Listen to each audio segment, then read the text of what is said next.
नमस्कार विद्यार्थियों। आज अपन इस गद्य को पढ़ेंगे। सुखनासोपदेश अपन पढ़ रहे हैं। सुखनासोपदेश का यह गद्य भाग आज अपन पढ़ेंगे। हरति च सकलमतिमलिनमप्यन्धकारमिव दोषजातं प्रदोषसमय निशाकर इव गुरुपदेशः। जिस प्रकार प्रदोष समय निशाकर प्रदोषकालीन चंद्रमा अत्यंत मलिन अत्यंत गहन अंधकार को सकलम पूर्णतः हरति नष्ट कर देता है। एवं उसी प्रकार गुरु उपदेश गुरु का उपदेश अति मलिनम अत्यंत मलिन दोष जातम दोष समूह को सकलम संपूर्ण रूप से पूर्णतया हरति दूर कर देता है। प्रसम हेतु, ये गुरु का उपदेश प्रसम शांति का हेतु होता है। प्रसम हेतु शांति का हेतु यह गुरु का उपदेश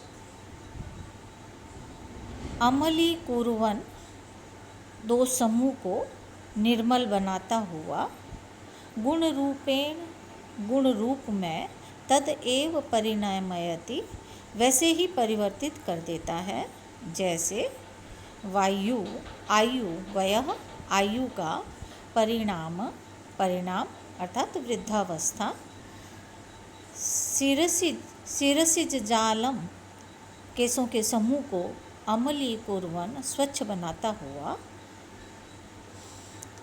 श्वेत रूप में परिणमयति पलित रूपे श्वेत रूप से परिणमित कर देता है, परिवर्तित कर देता है।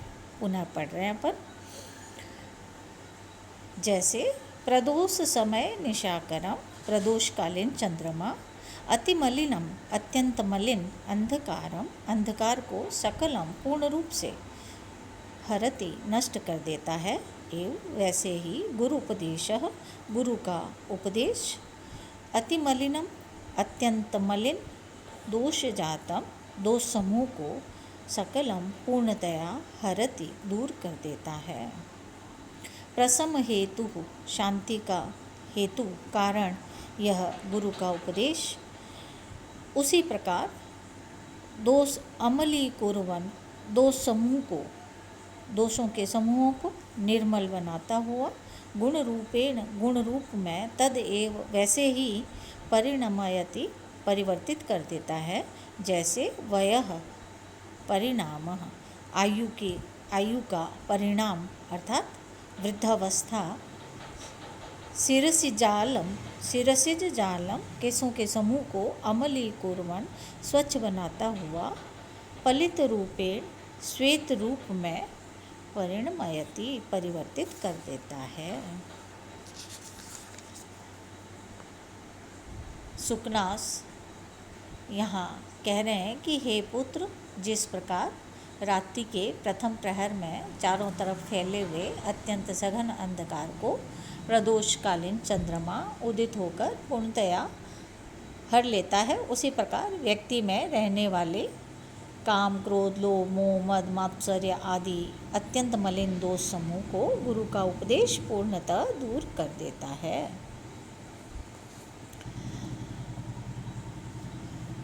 हरितः ह्री धातु है, लट लकार प्रथम पुरुष एक वचन हरण करता है। दोष जातम दोषाणाम जातम इति दोष जातम षष्ठी तत्पुरुष समय। प्रदोष समय निशाकरः प्रदोष समय निशाकरः इति प्रदोष समय निशाकरः।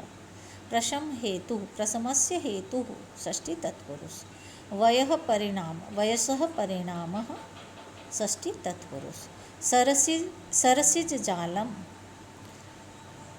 सरसिजानां जालम इति सरसिज जालम। शिरसि जायन्ते इति शिरसिजाः। अमलीकुर्वन् अमलं कुर्वन् इति अमलीकुर्वन्। अमल उपपद च्वी से च्वी धातु और च्वी प्रत्यय, फिर क्री और क्षत्रि।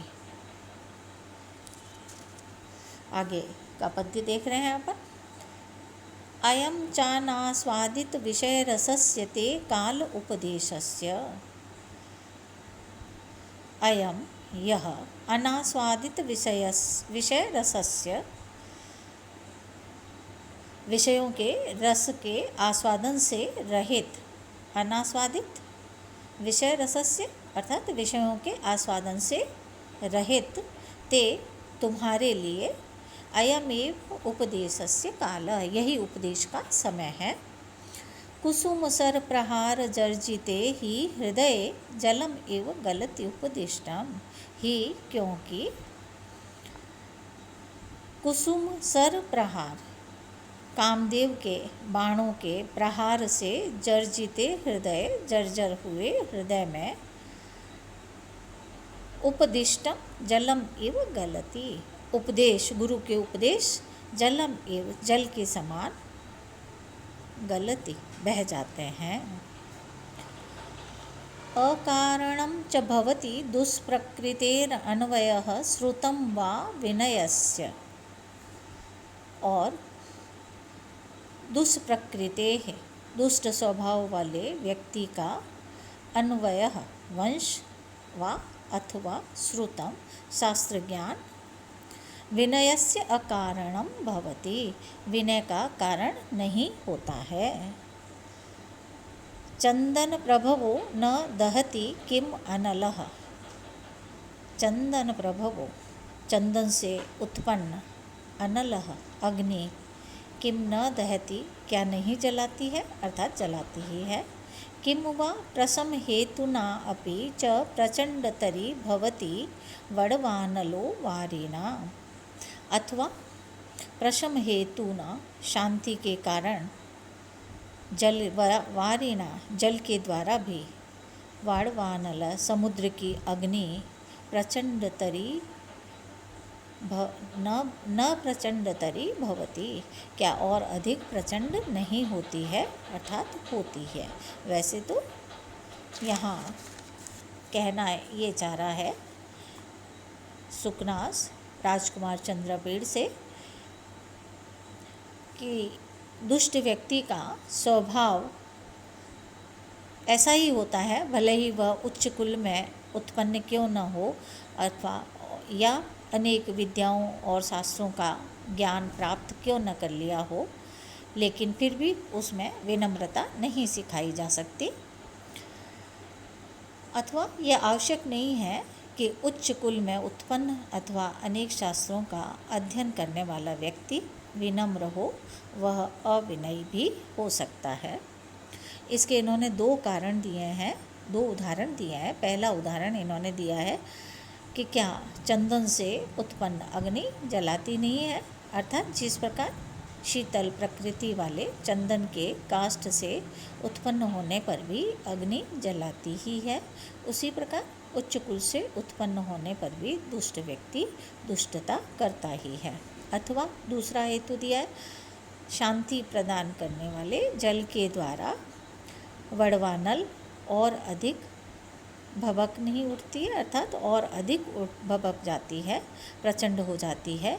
उसी प्रकार मन को शांति प्रदान करने वाले शास्त्रों के अध्ययन के द्वारा भी दुष्ट प्रकृति वाले व्यक्ति अपनी दुष्टता को नहीं छोड़ता है, व्यक्ति का स्वभाव नहीं बदला जा सकता है। व्याकरणात्मक टिप्पणी देख रहे हैं। अनास्वादित विषय रसस्य, न आस्वादिता इति अनास्वादिता। अनास्वादिताः विषयरसाः येन स, बहुव्रीहि समास है, कुसुम सर प्रहार जर्जिते। कुसुमानि एव सराः यस्य स कुसुम सरः। तै कुसुम सराणां प्रहारै जर्जिते, तृतीया तत्पुरुष समास। दुष्प्रकृतेः, दुष्टा यस् प्रकृतिः, यस्य सः दुष्ट प्रकृतिः। अन्वयः, अनु उपसर्ग, इण धातु और अच प्रत्यय, श्रुतम में श्रु धातु से त प्रत्यय चंदन प्रभवः चंदनात् प्रभवः इति चंदन प्रभवः पंचमी तत्पुरुष प्रसम हेतुना प्रसमस्य हेतुः षष्ठी तत्पुरुष प्रचंडतरी भवति प्रचंड उपपद में है च्वी धातु भू और लट लकार प्रथम पुरुष एक वचन वडवा नलः वडवायाः अनलः इति वडवा नलः। धन्यवाद विद्यार्थियों, आज अपना लेक्चर यहीं समाप्त होता है।